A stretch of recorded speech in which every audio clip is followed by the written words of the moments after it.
You may be surprised to discover that the way to get a grade 9 on an Inspector Calls essay is not actually when you start writing the essay. It's when you understand the mark scheme. Let's begin there. You have to be perceptive and convincing. What does the examiner mean by that? Well, you will be convincing if you show the examiner you understand Priestley's point of view. In other words, what is he trying to achieve in the play? Well, we can split that into a number of areas.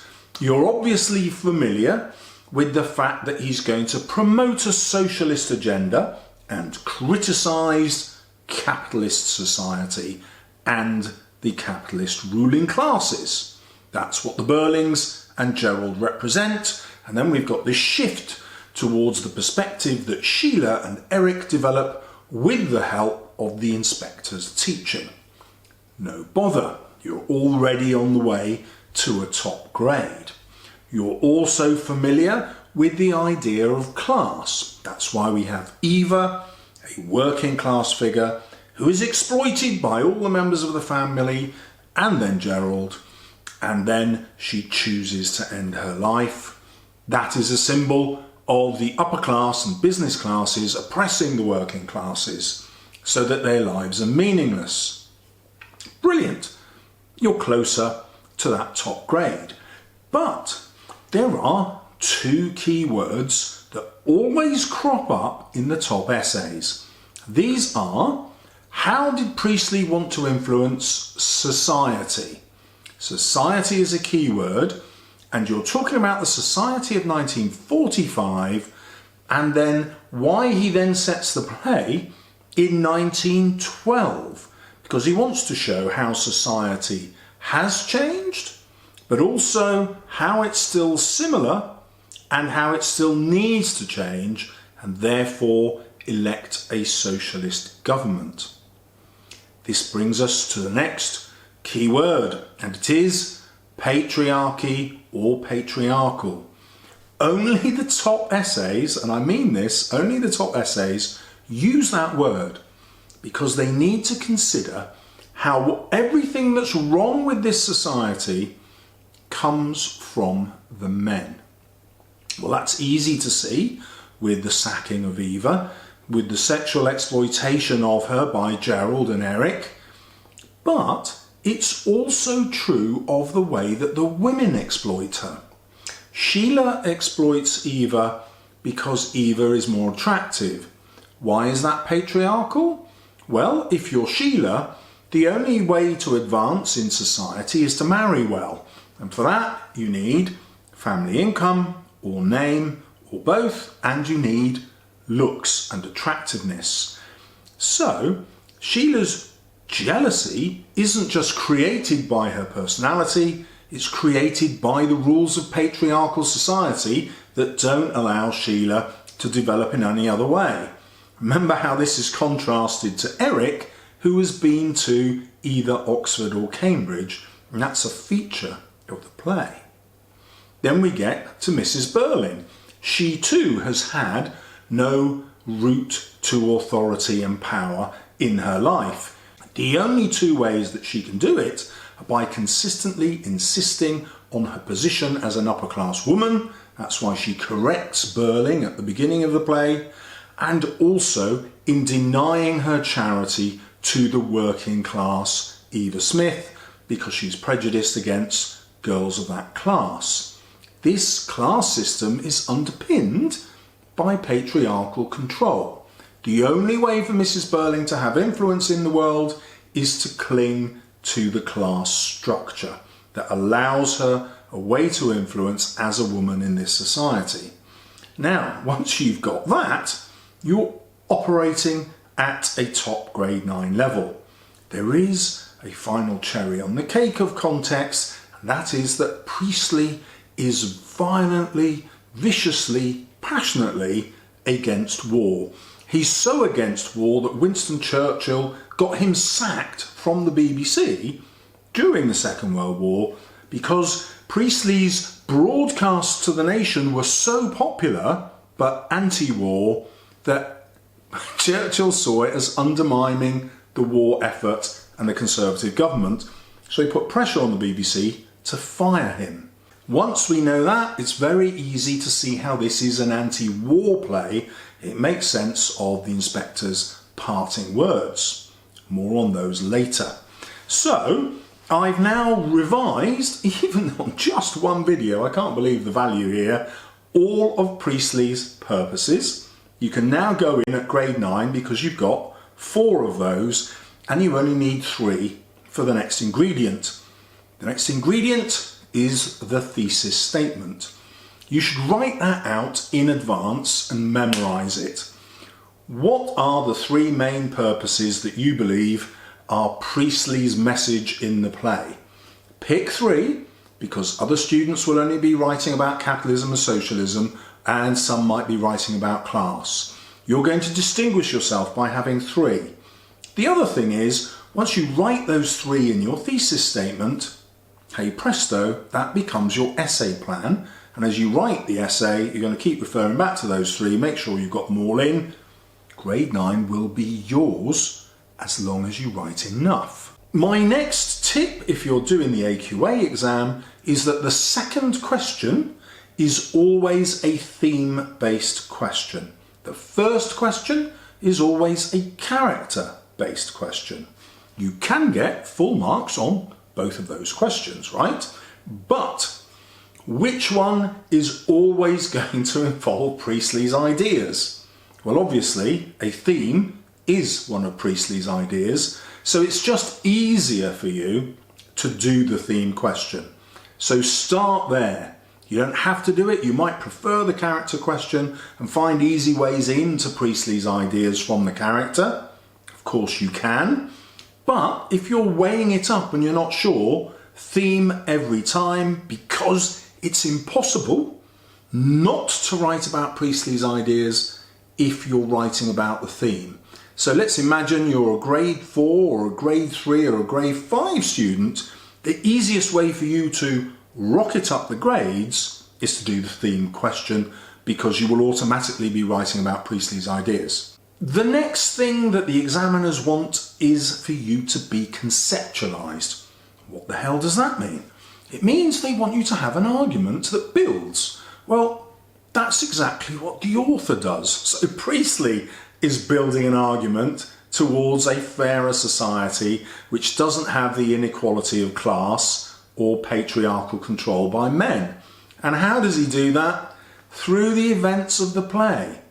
So, if you follow chronologically through the events of the play, hey presto, abracadabra and shazam, you will be writing a conceptualized argument. So, follow the events of the play through chronologically, only pick the ones that are relevant to your question, and the grade 9 becomes easier and easier. Now, this bit is very undervalued, but this is the key to what I call the entrepreneur learner. So there are 3 kinds of grade 9 student.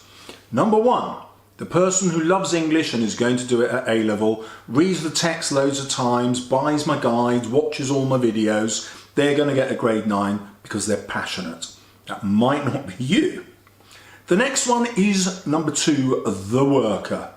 So they might buy my guides and they might watch my videos and they'll write loads and loads of practice essays, because that is going to get them over that finish line to the grade 9. They'll keep revising till they've got there.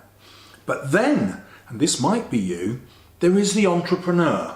So they're not really passionate about English, but they are passionate about getting top grades.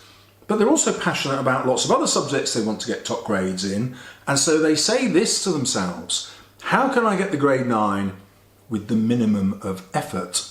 And this is what they do. They say, right, okay, Mr. Salles has told me I need to use the word society and patriarchal. So what I'm going to do is go away and write some paragraphs that I'm then going to memorise with those words in there. Mr. Salles has told me I've got to write about these 4 purposes that Priestley had, which were the class system, capitalism and socialism, patriarchal society, the anti-war play. I've got these 4 things nailed. I'm going to practice writing about them as well, together with society and patriarchal, and I'm going to memorise those paragraphs. The next thing they say is, well, I don't want to write full essays, that's really hard and time consuming, I've got other stuff to do. So I'm just going to pick the high value quotes, which I know will pop up whatever the question. So here are some of those high value quotes. Well, we've got the inspector. If men will not learn that lesson, they will be taught it in fire and blood and anguish. Now that obviously fits every single essay because it's his main message. It's easy to apply that to the class system leading to civil unrest. It's super easy to link it to the idea of war and this being an anti-war play. You can easily link it to the millions of John Smiths and the millions of Eva Smiths to show that this is about inequality and the dangerous effects of capitalism. So that is an absolute banker, and you can talk about why these are the inspector's final words and why Priestley then withdraws the inspector and allows the family to learn the lesson or not learn the lesson. That will be another part of your grade 9 because it's going to link to the ending.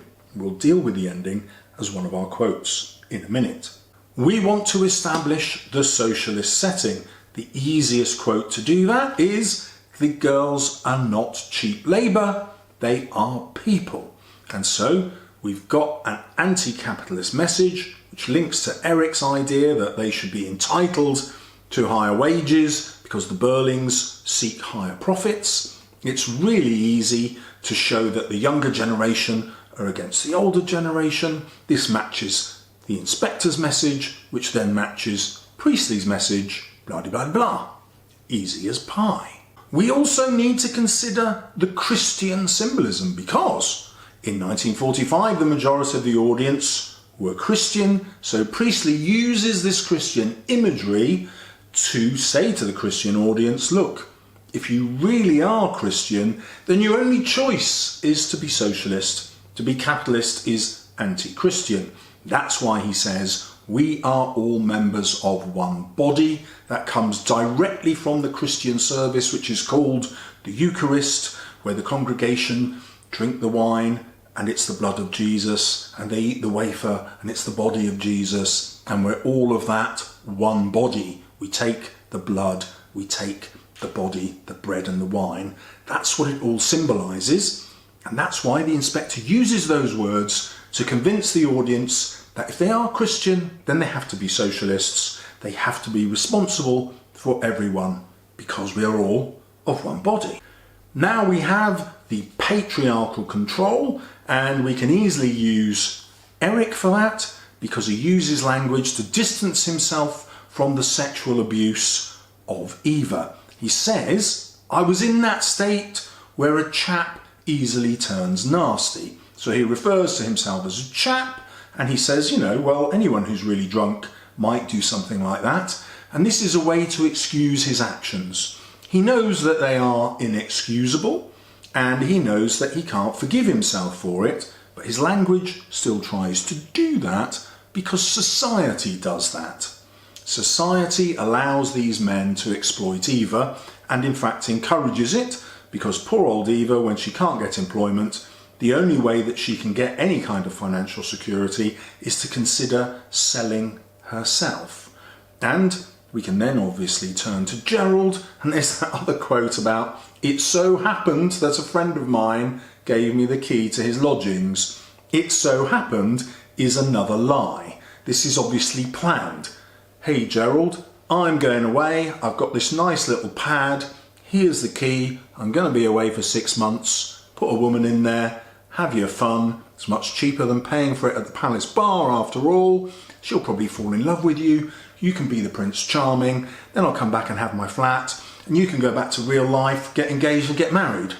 Yes, says Gerald, society is exactly the way that I want it. It's patriarchal, it's perfect, and it's just right for me. That's how Gerald thinks, that's how he's portrayed in the play. Patriarchal society, remember, is what ruins the lives of all the women, not just Eva. And then, because we're moving through the play chronologically, we always want to consider the ending. The ending is crucial because we get the second death, the second inspector. The structure of the play happens that way to show that the Burlings have not learned the lesson. This calls into question whether Eric and Sheila have truly learned the lesson. Their language absolutely says that they have learned that lesson. However, remember, Eric is drunk at this stage and Sheila is put in a very awkward position.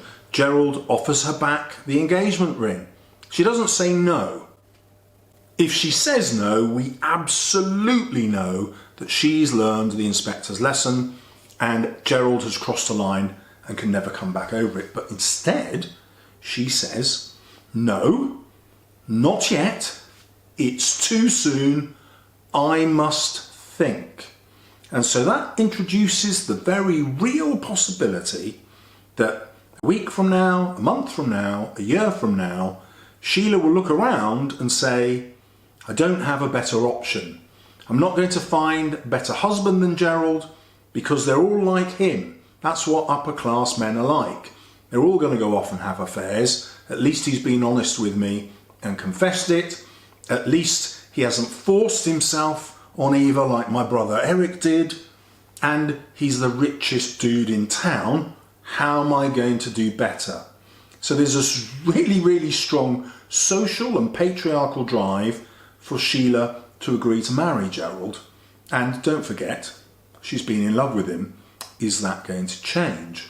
So we don't necessarily have great hope at the end of the play that the younger generation, even if they have learned the lesson, are going to be able to act on what they've learned. The power is still going to stay with the older generation, with Burling, Mrs. Burling, and of course, Gerald. Obviously, the ending of the play is going to link seamlessly with Priestley's point of view. That's where you're going to go back to your thesis statement, the three ideas that you put in place, and your interpretation of the ending is going to say what it tells us about capitalism and socialism, or the class system, or patriarchal society, although I'm going to say definitely patriarchal society because that word guarantees the grade 9. And if you've watched any of my videos about the two deaths symbolising the First World War and the Second World War and why the Second World War happened, even though the First World War was called the war to end all wars, you can include that as well. But if you haven't watched those videos, it doesn't matter, you don't have to mention the war at all. So if you follow those steps, you cannot fail to get a top grade. You might write badly and not get a grade 9, but then you will fail with a grade 8, or you'll have the mother of all failures and end up with a grade 7. But considering only 20% of the country are allowed to get a 7, 8 or a 9, only 20%, you are the lucky few. Congratulations. If you are a worker or a lover, my guide is for you. But if you are simply an entrepreneur, then the next video, which is called the best video on an inspector calls ever made, is definitely the one for you. It's coming up now.